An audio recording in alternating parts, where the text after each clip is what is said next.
இன்னைக்கு செல்லி சமையல்ல சுவையான பூண்டு கருவேப்பிலை குழம்பு வச்சு காட்ட போகிறேன். வாங்க எப்படி செய்கிறதுன்னு பார்க்கலாம். வெங்காயம், தக்காளி, பூண்டு எல்லாம் வதக்கிறதுக்கு தேவையான அளவுக்கு எண்ணெய் ஊற்றிக்கலாம். ஒரு கைப்பிடி அளவுக்கு வெங்காயம் சேர்த்துக்கலாம். ஒரு கைப்பிடி அளவுக்கு பூண்டு, 2 தக்காளி நல்லா வதங்கி வந்துடுச்சு. இது வேறு பாத்திரத்தில் மாற்றிக்கலாம். 5 நிமிஷம் ஆற விட்டு தண்ணி விடாமல் அரைச்சி எடுத்துக்கலாம். அதே பாத்திரத்தில் நம்ம தாளிக்கிறதுக்கு தேவையான அளவுக்கு எண்ணெய் ஊற்றிக்கலாம். நான் 100 மில்லி அளவுக்கு எண்ணெய் எடுத்துக்கிறேன், கல்லெண்ணெய். கடுகு 1/2 ஸ்பூன் சேர்த்துக்கலாம்.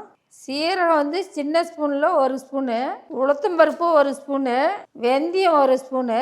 இப்போ இது எல்லாம் நல்லா பொடிஞ்சு வரட்டும். இப்போ எல்லாம் பொடிஞ்சு கமகம்னு வாசம் வந்துருச்சு.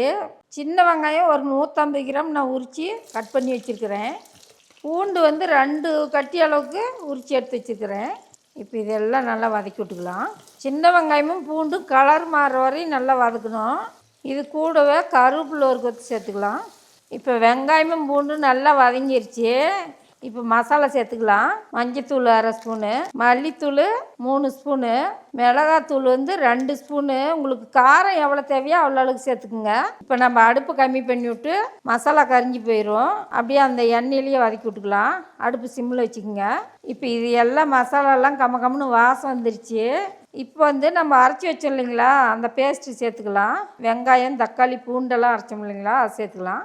அதையும் நல்லா பச்சை வாசம் பண்ணி வதக்கலாம். ஏன்னா நாம் அதுலேயும் வதக்கி தான் செய்கிறோம். இருந்தாலும் இதில் நல்லா வதக்கி விட்டோம்னா நல்லா டேஸ்ட்டாக இருக்கும் குழம்பு. இப்போ அடுப்பு அதிகம் பண்ணிக்கலாம். தேங்காய் நான் ஒரு 4-5 பத்து அளவுக்கு அரைச்சி எடுத்து வச்சுருக்கிறேன். அதையும் இது கூடயே சேர்த்துக்கலாம். உங்களுக்கு தேங்காய் தேவைன்னா சேர்த்துக்கலாம், இல்லைன்னாக்கா நம்ம அப்படியே கூட குழம்பு தாளித்து விட்டுக்கலாம். இப்போ கல்லுப்பு தேவையான அளவுக்கு சேர்த்துக்கலாம். கருவேப்பிலை நார்மலான வானலில் வறுத்து கொஞ்சம் நேரம் ஆட்டும்னே மிக்சி ஜாரில் போட்டு அரைச்சி எடுத்து வச்சுருக்கிறேன். இதில் ஒரு 2 ஸ்பூன் சேர்த்திக்கலாம். இதுக்கு எண்ணெய் சேர்த்தது தான் வறுத்துருக்குறேன், நீங்கள் எண்ணெய் சேர்த்த வேண்டாம். இப்போ நான் ஒரு சின்ன எலுமிச்சம்பழம் அளவுக்கு புளி கரைச்சி எடுத்து வச்சுருக்கிறேன். அதையும் இது கூடயே சேர்த்துக்கலாம். இப்போ இது எல்லாம் நல்லா கொதிச்சு வந்துடுச்சு. நம்ம தண்ணி தேவையான அளவுக்கு சேர்த்துக்கலாம். உங்களுக்கு குழம்பு கொஞ்சம் கிரேவி மாரி வேணும்னா தண்ணி கம்மி பண்ணிக்கோங்க. கொஞ்சம் தண்ணியாக வேணும்னா தண்ணி அதிகம் சேர்த்திங்க. நான் கொஞ்சம் கிரேவி மாரி தான் வேணும்னு கொஞ்சமாக தண்ணி விட்டுருக்குறேன். 2 கப் அளவுக்கு தான் தண்ணி விட்டுருக்குறேன்.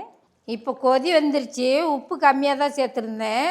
நீங்கள் உங்களுக்கு உப்பு எவ்வளோ தேவையோ அவ்வளோ அளவுக்கு சேர்த்துக்குங்க. நான் கம்மியாக இருக்குதுன்னு இப்போ கொஞ்சம் போட்டிருக்கேன். இப்போ சுவையான பூண்டு கருவேப்பிலை குழம்பு ரெடி ஆயிடுச்சு. இந்த பூண்டு கருவேப்பிலை குழம்பு சாதத்துக்கு போட்டு சாப்பிட்டீங்க, ரொம்ப நல்லாயிருக்கும். உங்கள் வீட்லேயும் செஞ்சு பாருங்கள், எப்படி இருக்குன்னு சொல்லுங்கள். நன்றி, வணக்கம்.